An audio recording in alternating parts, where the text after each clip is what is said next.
Hello guys and welcome to my insight to 1.7. Today I'm going to be telling you all the new things in 1.7. I've got myself a snapshot installed and yeah, I'm just going to show you the ins and outs of the terrain update. Oh, got a button there, let's get rid of that. So I've basically got a few things set up here of the new blocks, the new items and the new features, and then I'm going to show you a few pictures of the new biomes. So yeah, that is all to come. So basically here we have the updates to fishing. Fishing has essentially been buffed in this version because it really wasn't worth fishing in previous versions. Much better ways to get food sources, and fish weren't even that good anyway. So what they've done is they've now got some enchantments that you can now add to your fishing rod. Law of the Sea, which improves the quality of your catch, and Law, which improves how often you catch. There's also 3 new fish, which all have their own specific purposes. Salmon and clownfish don't actually have a purpose as of yet in this snapshot I'm using, but pufferfish do have a purpose, and I'll get onto that in a sec. So those are the new fishing buffs. And I think they're going to be pretty cool if they add some new stuff for clownfish and salmon. I think that's going to be great if they could be a valuable food source. So we've got the new blocks as well. 3 new blocks. I've only got 2 here. 2 of them are dirt, and we've got this packed ice. So I'll show you the packed ice first, and then I'll explain about the dirt. So here we have packed ice. As you can see, it does look pretty sweet. It looks basically like a non-see-through version of standard ice, and that's essentially what it is. As you can tell from the name, it's packed ice, so that implies that it's more dense, and that's pretty much what it is in the game. It's basically a version of ice, exactly the same as normal ice, but it does not melt when you have torches near it, which is a very neat feature, because if you do need ice but you do need your light level up high, this is what you're going to be using. So that's very nice. The only problem with it, well, in my opinion, is that you can't see through it. I quite like that feature of ice, but you know, that's the Mojang team. Up to the Mojang team to decide. Then we've got this stuff. This is a new type of dirt. It's a lot like mycelium, so if you place it down and you break it, you just get normal dirt back, as you would with mycelium. This is used in the new biomes, and I've got to tell you, it looks pretty sweet in the new biomes. There's also a new type of dirt which cannot be got from the creative menu. It has to be got by typing a command to get it, or using inventory editors. And it's essentially a type of dirt that won't grow grass over the top of it, which is used in the new biomes, obviously, and that is very sweet. So yeah, that could be a feature for map makers too. I'll just put this guy back. And then we have the brewing updates. The pufferfish, as I said I'll get onto, is used to brew a new potion. The potion of water breathing, which is going to be very useful when gathering clay for hardened clay. Which is a very nice block, and yeah, I think this is going to be really cool, because previously you just had to enchant your helmets to get aqua affinity or respiration, and that was a bit annoying because it was really quite rare to get those enchantments, but this is nice because you can just brew one up, and yeah.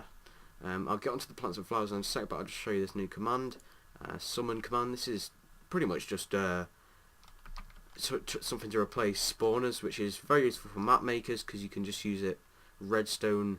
It's all redstone compatible, so you can just use command blocks, and it's essentially just so you can summon any entity. So you know, any mob, any passive animal, XP orbs, boats, minecarts, anything that's an entity within the game, you can spawn using this. You can specify certain things, so we've got data tags there and a coordinate, which is very nice indeed.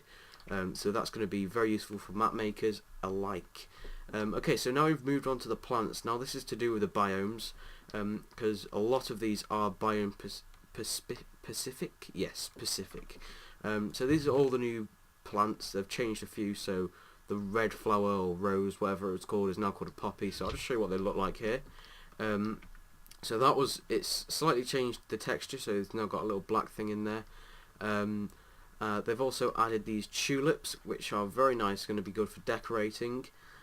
These 2, that one's like a daisy. They've added these 2. I'm not sure what they're all called. They've got quite complicated names. That's like a blue orchid. Yeah, that's a daisy. This is an azure bluette, and this is an allium. Yes. And then we have the double plants. So these are what I've been looking forward to. These look awesome. So we've got the sunflower. This is very cool. It looks points east always as of now. So you can use it as a compass to find your direction and stuff. But they only grow in sunflower plains biomes, so they're essentially just a plains biome with loads of sunflowers in it. So yeah, and then we've got these two, which I don't think they're not that bad, but they're not as good as some of the other plants. Then we have rose bush. I think this is very nice. I like the look of this, and I'll definitely be using this into my survival series for some decorations. And now these are all obviously biome specific, and if you bone meal the ground, these will grow, but they also occur naturally. Then we have a double fern and double grass. These are separate blocks within the creative menu, but I do believe if you bone meal the smaller version, it makes it grow. So yeah, as you can see, there's some natural ones over here. They grow. These pretty much just grow everywhere, really. Anywhere where you're going to find a smaller one, you can find these. So yeah, that's really cool. Now I'm just going to put up some pictures of the new biomes. Now these are what I'm really excited about. I just couldn't wait for these new biomes. I can't wait for them to come out. Some of them just look so awesome. Like they've buffed the terrain generator so much. It's just so cool. Some of the things they've added, like some of the new biomes, and what they've done is they've really maximised the game's output and things that the game could do without modifications and adding new blocks. They've added a few blocks, but not to the point where it's just stupid, like a modded version of the game. Because, you know, for a while now, they've had the different types of trees. They could have done different things, like adding like a 2x2 tree, like a 3x3 tree. But that's what they've done with this update. Really, they've made the game play to its ultimate capacity. So there's different types of trees. There's new blocks on the ground, obviously. They've made open stone quite a often thing. Like instead of just being dirt on the ground, there's stone, gravel.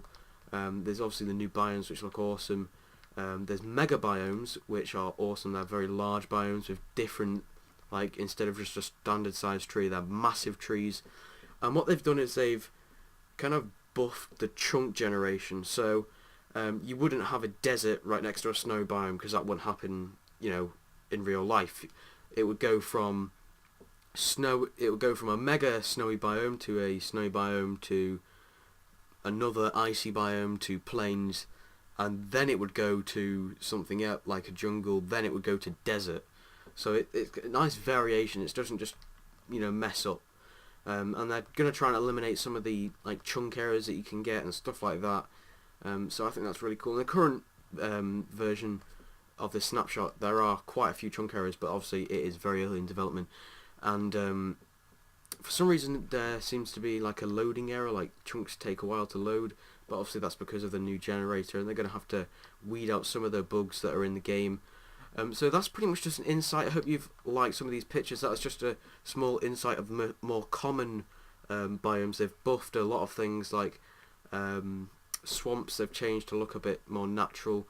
You know, they've changed extreme hills and stuff like that, and yeah, I can't wait to see some of the newer biomes because they've not added all the ones they're going to add yet, and a lot of them are very rare to find. So yeah, I can't wait to find some of the newer ones. Those are just the ones that I found, the more common ones and more good looking ones. So yeah, I hope you guys have enjoyed. Just tell me your thoughts in the comments. That'd be much appreciated. Tell me what you think if you like this update. I personally have been looking forward to this for a while.